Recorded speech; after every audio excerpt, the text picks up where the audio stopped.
수특 고전시가 1강 일단 충담사의 찬기파랑가부터 설명을 해보도록 하겠습니다. 갈래는 향가고 자 몇 구체 향가예요? 19채 향가. 19채 향가의 별칭은 산회가 되겠습니다.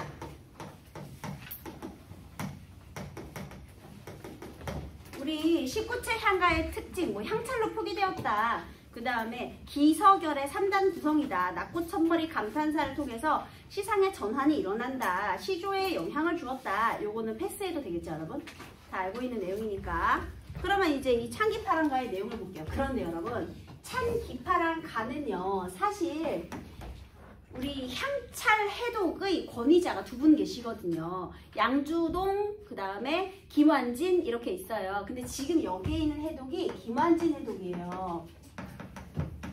한 명을 버리고 한 명을 사. 그 향찰이라는 게 선생님이 아까도 얘기했지만 우리 실질 형태소, 형식 형태소가 구분돼 있잖아. 근데 만약에 사라진 어휘들은 어떻게 할 거야? 그 동사나 형용사 자체가 아예 지금 현대에는 사용하지 않는 그런 어휘일 수 있죠. 그러면 그걸 어떻게 해요? 어디까지가 어간이고 어민지 구분할 수가 없지. 그래서요, 다른 작품들은 둘의 해석이 크게 갈리지 않아요. 대부분 비슷한데 딱 이 작품에서만 해석이 극명히 갈리거든요.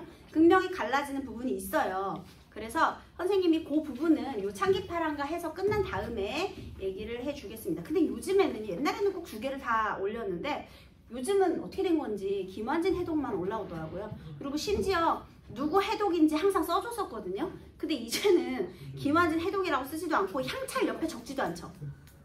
향찰 한자가 적혀 있어야 되잖아요. 근데 향찰을 안 적는 이유는 또 있어요. 왜냐하면 이거 국문 표기에 해당이 되기 때문에 그걸 적어봤자 의미가 없거든요. 왜냐하면 한자하고 관련이 없어. 그런데 우리한테 향찰 해독하라고 하진 않을 거 아니야. 지금 수능에서 그런 거 중요하지 않잖아요. 네, 그런 게 아니잖아. 그래서 그냥 우리 문학 작품의 감상 위주로 되어 있기 때문에 향찰 해독은 사실 그건 이제 내신 시험 볼 때는 조금 뭐 이렇게 뭐 실질 형태소, 형식 형태소 구분해가지고 뭐 이런 거 하는 거 했지. 이제 수능에서는 중요하지 않아요. 그럼 수능은 어떤 문제를 내느냐? 논리적인 사고력을 요하는 문제를 내요. 그래서 그런 수능형 문제에 대해서는 이거 해석하면서 다시 한번 얘기해 볼게요. 어떻게 해석하는 것이 중요한지 내용을 보도록 하겠습니다.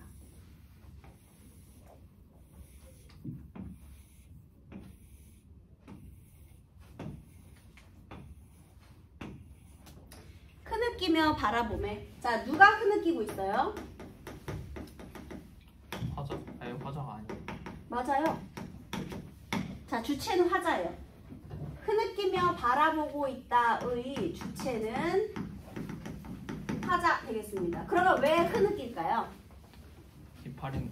기파랑이 없어. 그건 어떻게 알고 있느냐? 볼게요. 이슬 밝히는 달이. 자, 여기에서 달의 역할은 이슬을 밝히는 역할을 한대요. 그러면 이 달은요, 무언가를 밝히는 거네. 그러면 우리 고전에 등장하는 달은 대부분 무언가를 밝히는 역할을 하죠. 어둠을 물리치는 광명의 상징. 그 다음에 우러러보는 대상. 마치 누구 같은? 기파랑 같은. 그래서요, 이 달은요, 기파랑을 의미하는 소재가 되겠습니다. 기파랑을 떠올리게 해요. 환하게 모든 사람을 비추어 주었거든요. 근데 중요한 건 그 달이 흰 구름을 따라 떠간 언저리를 보면서 흐느끼는 거예요. 흰 구름을 따라 떠간 언저리를 보면서 그럼 지금 달이 있어 없어? 없어. 자, 그러면 여기서 떠가다. 떠가다의 주체는 누구예요? 달이죠. 그래서 그 주체, 이 달, 떠간 달이 없기 때문에 여기에서 상실감을 느끼는 거죠. 그치? 그 떠간 언저리. 그렇기 때문에 달은 흰 구름을 따라서 떠갔고요. 그래서 나는 이걸 보면서 흐느끼고 있는 거예요. 대상의 부재로 인한 상실감, 슬픔, 안타까움이 되겠습니다. 그래서 성격이 슬퍼요. 애상적, 추모적. 이렇게 슬퍼하는 중입니다. 그래서 얘가 달을 보면서 아 우리 기파랑 같은 달이 이제 사라지고 없구나가 되겠습니다. 그다음에 달은 무엇을 따라갔느냐? 흰 구름을 따라 떠갔어요. 그러면 흰 구름 어떤 생각이 들어요, 여러분? 그냥 유유자적하게 떠났구나 이렇게도 생각이 되고요. 그다음에 욕심 없이 떠났구나 또 되고요. 그래서 뭐 그냥 그런 정도의 의미가 되겠습니다. 그 다음에 모래를 가르는 물가의 기랑의 모습과도 같은 수풀이요. 자, 이번에는요 모래를 가르는 물가의 기랑의 모습을 닮은 수풀을 본 거예요. 자, 그러면 일단 모래를 가르는 물가면 물이 굉장히 깨끗해야 되겠죠. 그러면 보통 맑고 깨끗한 그런 기파랑의 인품이 생각나게 하는 그 물가에서 자라고 있는 숲풀, 그것을 보고 또 뭘 떠올려요? 기파랑을 떠올리게 되는 겁니다. 기파랑. 그러니까 지금요 내가 화자가요 지금 생각을 하고 있는 거죠. 어떤 생각을 하고 있느냐, 일단 그려볼게요. 우리 화자가 기파랑, 처음에는 달을 보았대요. 달, 광명의 상징인 달을 보면서 기파랑, 이렇게 기파랑, 우리 화랑 모자 쓴 기파랑을 달을 보면서 떠올렸고요. 그 다음에 얘는 지금 어떻게 돼 있다? 있었는데 없어졌죠. 왜냐면 흰 구름을 따라서 떠갔기 때문에. 그 다음에 모래를 가르는 이제 깨끗한 물가를 본 거예요. 그런데 그 물가에서 또 우리 깨끗한 기파랑님의 인품과도 같았던 그런 숲을 여기 이 물을 머금고 자라는 이런 숲을 보면서 애들이 기랑의 모습이 도대체 어떻게 생겼는데 이걸 보고 기파랑을 떠올렸느냐. 아마 고깔모자 모양 때문에 그런 거 아니에요? 숲을 모양으로 이렇게? 그건 뭐 어쨌든 상상에 맡기시고요. 얘가 숲을 보고 기파랑의 모습을 떠올렸대요. 또는 뭐 옛날에만 있었고 지금과는 뜻이 다른 뭐 다른 어휘였을 수도 있지만 어쨌든 이 숲풀이 깨끗한 물가에서 자라니까요. 그래서 이걸 보고 우리 기파랑의 모습을 떠올렸다. 이거는 부정할 수 없는 사실이죠, 여러분. 그래서 그런 맑고 깨끗한 기파랑의 모습을 이렇게 떠올렸다가 되겠습니다. 물가에서 자라는 숲풀. 얘네들은요 전부 기파랑의 모습을 떠올리는 매개체가 되고요. 또 자연물로서 기파랑의 모습을 빗댄 소재들이 되겠네요. 자연물에다가 대상을 빗댄 거예요. 그 다음에요. 여기에 보통 향가가 기서결의 짜임새를 드러내잖아요. 근데 보통은 4-4-2의 구조를 가지는데 얘는 특이하게도 5개 그리고 3개 그리고 2개로 잘라져 있어요. 이렇게 해서 기, 서, 결. 그리고 마지막에 식구체 향가의 특징인 낙구, 천머리, 감탄사를 통한 시상의 전환까지. 여기는 기파랑의 부재로 인한 슬픔과 안타까움, 슬픔 이런 내용이죠. 그래서 계속 대상을 떠올리고 있는 거예요. 근데 여기서 계속 슬퍼만 하고 있을 것이냐,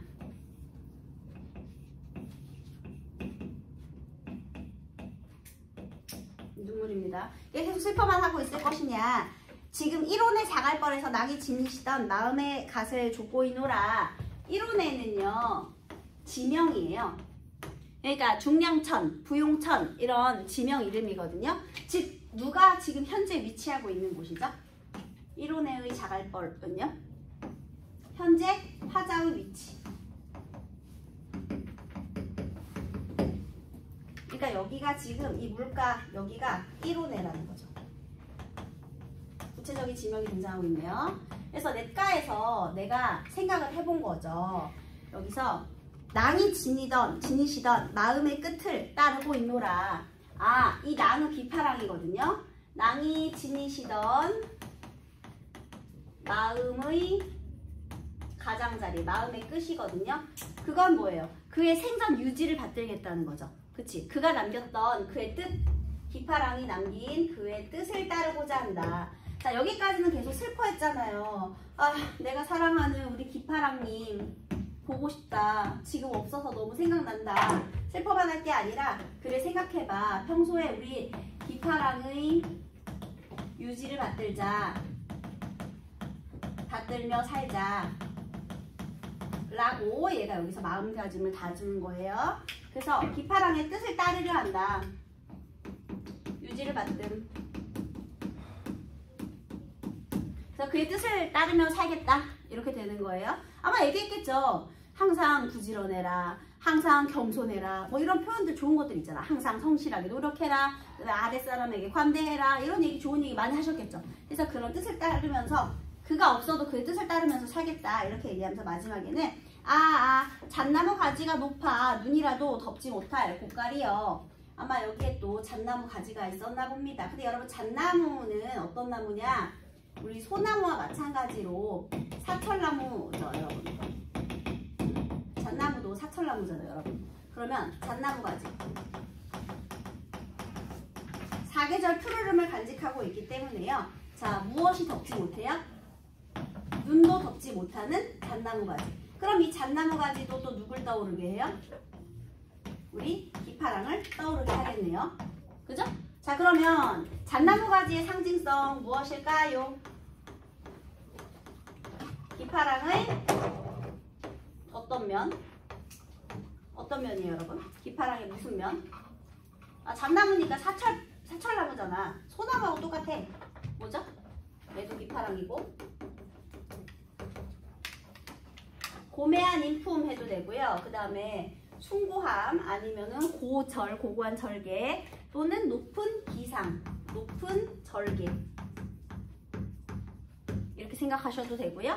그 다음에 눈이라도 덮지 못할, 눈은 이걸 가리려는 존재니까요.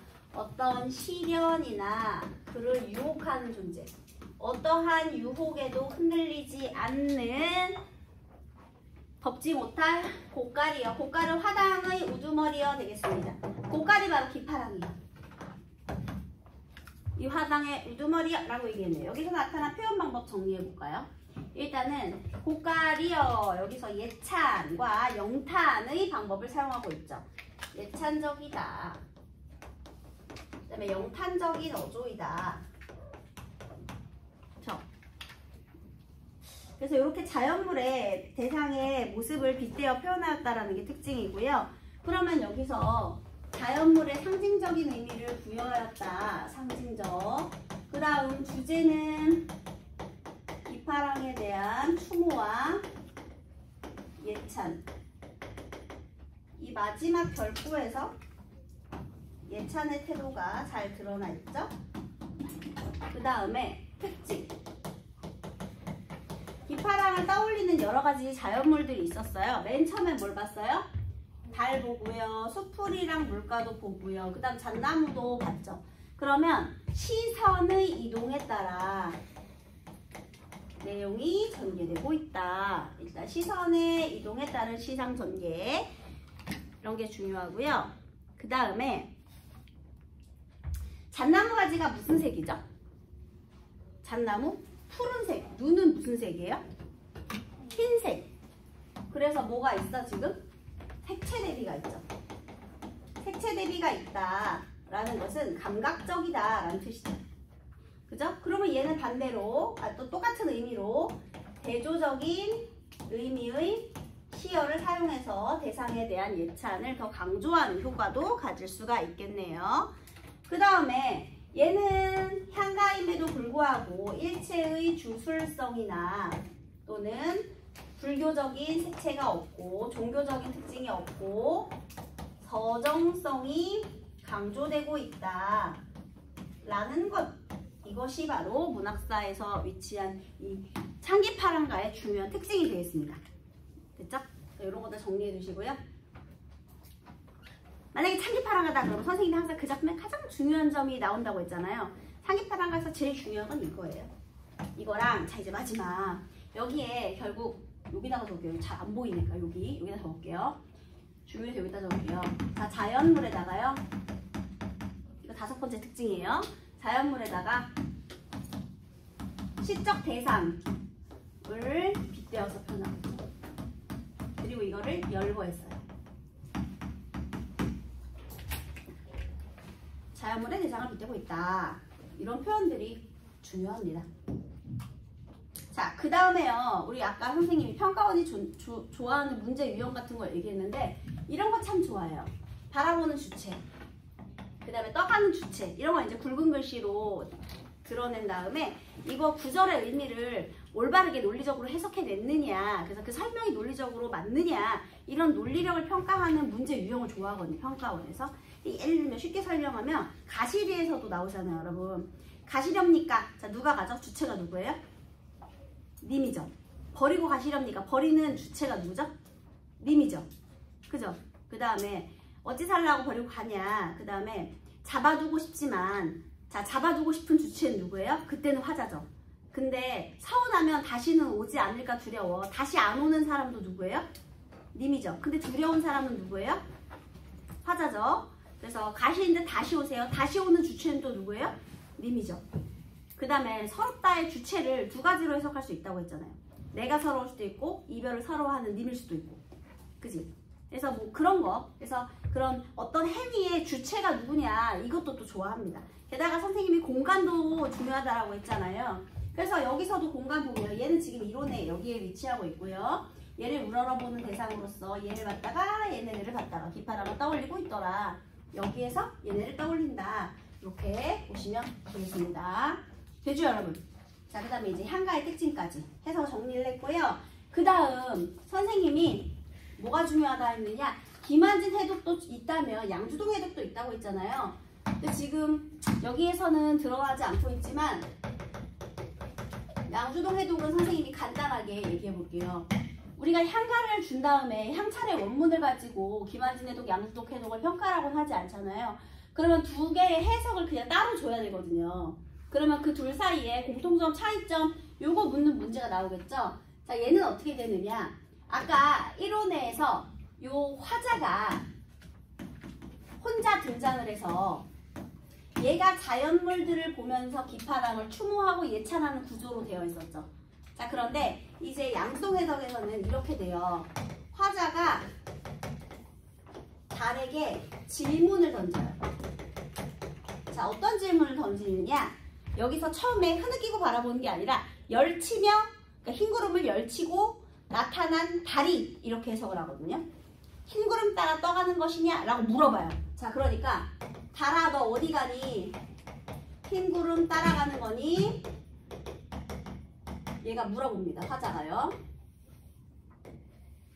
그러니까 달이 어떻게 답을 해주는데요. 여기서는 모래를 가르는 물가에 기랑의 모습과 닮은 소필이 있구나. 이로부터 낭이 지니던 모습을, 마음의 끝을 따르련다. 이렇게 대답을 해요. 한마디로 얘가 어디를 따라간다? 기파랑의 인품과 뜻을 따르는 것이다. 라고 달이 얘기를 해줘요. 그래서 자, 문답의 형식으로 얘기를 한 다음에 마지막에는 화자가 독백을 해요. 똑같아. 잣나무 가지 높아 눈도 덮지 못할 화반, 화랑의 우두머리여. 이렇게 마지막에 마무리를 하거든요. 그래서 대화와 독백으로 되어 있다. 이게 일단 구성상의 차이점이고요. 그 다음에 나머지 상징적인 의미들은 다 똑같아요. 똑같은데 여기에서의 포인트는 이 대화체와 독백체로 된 이 구조하고요. 또 하나, 이런 문답으로 얘가 얻을 수 있는 효과는 뭐냐, 이중 예찬 구조. 일단 보통의 사람들은요, 화자를 비롯한 사람들은요, 달을 예찬하죠. 그러면 다시 공통점, 둘 다 달은 모두가 우러러보는 대상이에요. 그죠? 그래서 얘가 얘를 우러러보고 예찬하는 거야. 그런데 이 달은 또 누구를 따라가요? 우리는 달을 우러러보는데 그 달이 우러르는 존재가 기파랑이야. 그러면 이를 통해 강조되는 것은요, 이중 예찬을 통해서 효과를 강조한다. 예찬의 효과가 더욱더 강조되는 거죠. 이중적 예찬 구조를 통해서. 보통 사람들이 달을 우러르는데 그 달이 기파랑을 우러른다라는 그런 발상을 통해서 이렇게 이중적인 예찬의 태도를 드러낸다. 이게 중요합니다. 양주동 해석에서는요. 그 다음에 달은 모두가 우러르는 대상이다. 이거는 공통점이 되겠죠. 근데 여기에 추모의 의미가 없어요. 왜냐하면 여기는 흐느낀다라고 표현하지 않고요. 그냥 달을 열치고 나타난 달이니까. 역시 그래서 우리 기타랑이 짱이요 약간 이런 느낌? 그러면 어떤 건 공통점이냐? 예찬을 한다. 이거는 또 공통점이죠. 추모는 없지만 예찬이 있다. 여기 애상이 없죠. 추모가 없다는 거야. 애상이 없다는 얘기야. 슬프지가 않다는 거야. 여기는 아까 흐느끼면서 시작했잖아. 없어서. 안타까워하고. 근데 여기는 물어보고 역시 우리 화랑 짱 했으니까 추모나 애상이 사라진다. 뭐 이런 특징이 있겠습니다. 됐죠? 그래서 두 개를 만약에 비교한다 그러면 저 정도 기억해 두시면 되겠어요. 어렵지 않지? 그지? 그럼 다시 창기 파랑자가 나오면 뭐가 나온다고? 요거 서정성. 그 다음에 얘네 상징성. 이거 나오는 거예요. 자, 이번에는 한시 2학년의 단월 요거 해볼게요.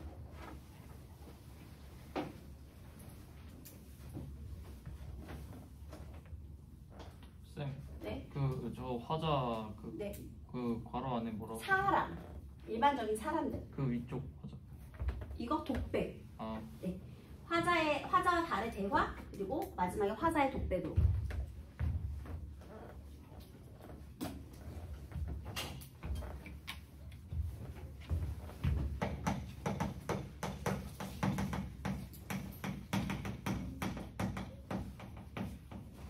얘는 갈래가 한시예요.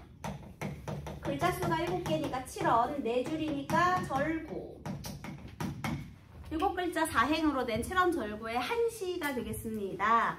그래서 얘를 읽어봤더니요. 옷거울을 갈고 다듬어 벽공에 걸었더니 하늘에 지금 뭐가 있다고요? 옷거울이 있대요. 그것에 벽공에 걸려 있대요. 벽공은 푸른 하늘이에요.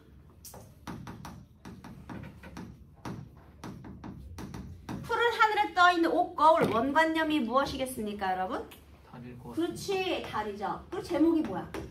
반달. 그러면 지금 반달이라고 나타난 거죠. 그러면 옷거울과 달의 유사성은 뭐예요? 모양이 동그랗다. 색깔이 옥색이다. 이런 게 있겠네요. 그래서 이거를 하늘에 달았어요. 여러분, 푸른색이랑 옥색이니까 흰색 푸른색이잖아. 그러면 얘도 뭐가 있는 거야? 색채 대비. 얘도 색채 대비가 있죠. 푸른 하늘에 하얀 달이 걸려 있는 거야. 그럼 이제 또 애들이 물어본다. 선생님, 밤인데 푸른 하늘이냐고요? 이것도 엄청 물어보죠. 그냥 푸른 하늘이에요, 여러분. 알겠죠? 벽공이 써 있으니까요. 푸른 밤하늘. 너네 달이 되게 밝으면 밤도 푸르스름하게 빛나는 거 알아요? 우리가 빛이 없으니까 깜깜하게 느껴지는 거 아닙니까? 근데 달이 굉장히 환하면 푸른 밤하늘의 색깔이 느껴질 때가 있어요. 근데 그 정도로 환한 그때를 말하는 겁니다. 그러니까 푸르스름한 밤하늘에 걸었더니 밝은 빛 화장할 때 비춰보기 딱 알맞네. 여러분, 여기서요, 이 달의 의미가요. 일단 은유법이죠. 연결 없으니까요. 그런데 밝은 빛이 쏟아지고 있어요. 그 다음에 화장할 때 비춰보기가 딱 알맞은 정도의 빛이에요. 자, 그러면 여기서의 달은요. 광명이라는 말은 얘들아, 어둠을 물리치고 사악한 걸 좀 물리치고 뭔가 신령스러운 느낌이 있어야 보통 광명의 대상이라고 하거든요. 근데 얘는 광명까지 가진 않아. 왜냐면 달의 지금 쓰임새가 뭐야? 화장할 때 조명 정도로 딱 좋다 이렇게 말했잖아. 근데 이거를 무슨 어둠을 물리치는 신이한 존재, 신령스러운 존재 이렇게 하면 돼? 안 되죠. 그럼 이때의 달은 어떤 존재냐? 신령, 천지신령 아니죠. 그러면 뭐야? 그냥 예쁜 거, 그냥 쓸모 있는 거. 그러면 빛나는 존재. 빛을 내서 주위를 밝히는 존재. 얘는 괜찮죠? 화장할 때의 조명같이 이런 거.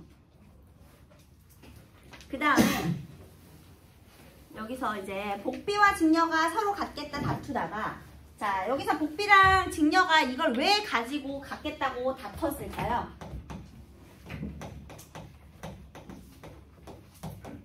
예뻐서. 그러면 있잖아, 갖고 싶은 대상이지. 예뻐서 갖고 싶은 대상이야. 천지신명이 아니죠. 예뻐서 갖고 싶은 대상이니까 심리적 대상이죠. 보통 우리 고전 시가에 등장하는 달은 대부분 천지신명으로서의 자연이 많이 등장하거든요. 선생님이 아까 정읍사의 달 얘기했었죠. 달하 높이곰 도드샤 머리곰 비추오시라. 그때의 달도 멀리 비춰서 진 곳을 밝혀주는 내 남편의 안녕을 기원할 수 있는 그런 신령스러운 존재였단 말이에요. 근데 이번에는 어때요? 그냥 예쁜 존재예요. 조명으로 쓰기 딱 좋은 예쁜 존재. 자, 여기서 직녀와 복비의 고사를 인용하고 있는데요. 직녀는 하느님의 손녀예요. 그래서 우리 직녀가 하늘의 자손입니다. 하늘의 손녀.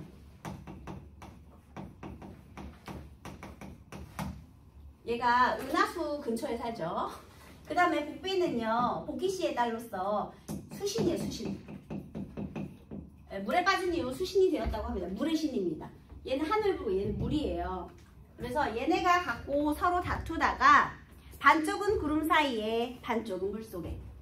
자, 지금 이번에 어떻게 됐어?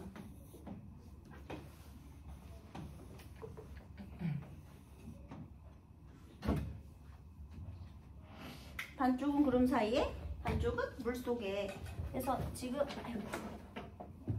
여기에 이렇게 물 속에서 출렁출렁 잠겨가지고 이렇게 지금 물 속에 잠겨 있는 거죠.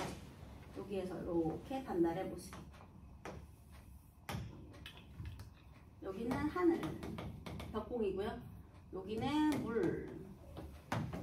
자, 그러면 지금 얘가 도대체 무슨 내용을 이 작품을 쓴 것일까요? 주제가 뭘까요?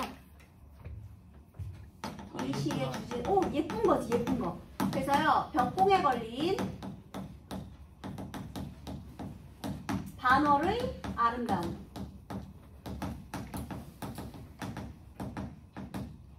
여기서의 특징은 이 달이 천지신명이 아니라 심리적 대상이다. 이게 중요한 거예요. 그 다음에 여기 결말 한번 보시면은요, 종결형이 완벽하지가 않죠? 서로 갖고 다투다가 반쪽은 구름 사이에 반쪽은 물 속에. 이거는 미완성의 종결 형태를 가지고 있어요. 그래서 미완의 종결형 특징. 일단 달을 옷거울에 빗대고 있죠? 빗대고 있고, 그 다음에 미완의 종결형 여운을 주는 거죠. 예, 시상을 이렇게 여운을 주면서 마무리를 하고 있고요. 그 다음에 고사 인용. 옛날 이야기, 직녀 이야기, 복비 이야기를 인용하고 있더라. 그 다음에 여기서의 이 달은요, 달의 천지신명, 달의 상징성이 천지신명이 아니라 심리적 가치를 강조하고 있다.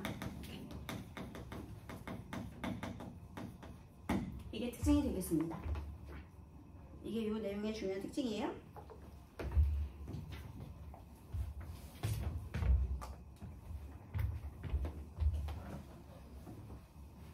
우리 김영랑, 우리 현대시, 1930년대 현대시 중에서 김영랑의 시에서도 예를 들면 모란이 피기까지는 이런 거에서 모란이 그 심리적인 대상이죠.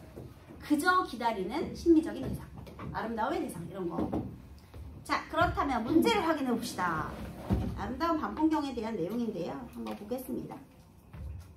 아, 그리고 하나 더 만약에 굳이 얘기하자면 기발한 발상, 창의적 발상.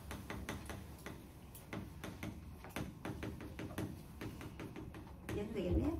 자, 그 다음에 1번 달을 중심으로 가와 나를 감상한 내용으로 적절하지 않은 것은 1번 가와 나의 달은, 여러분 이제부터 수특 공부할 때는 선택지 공부를 아주 열심히 하셔야 돼요. 그래서 이 선택지를 가지고 어떤 오답이 있다면 그 선택지의 어떤 부분이 틀렸는가, 그리고 나머지 선택지도 그냥 넘기지 마시고요. 나머지 선택지는 이 작품에 대한 정보를 주는 거거든요. 그래서 선택지를 통해서 공부를 하셔야 돼요.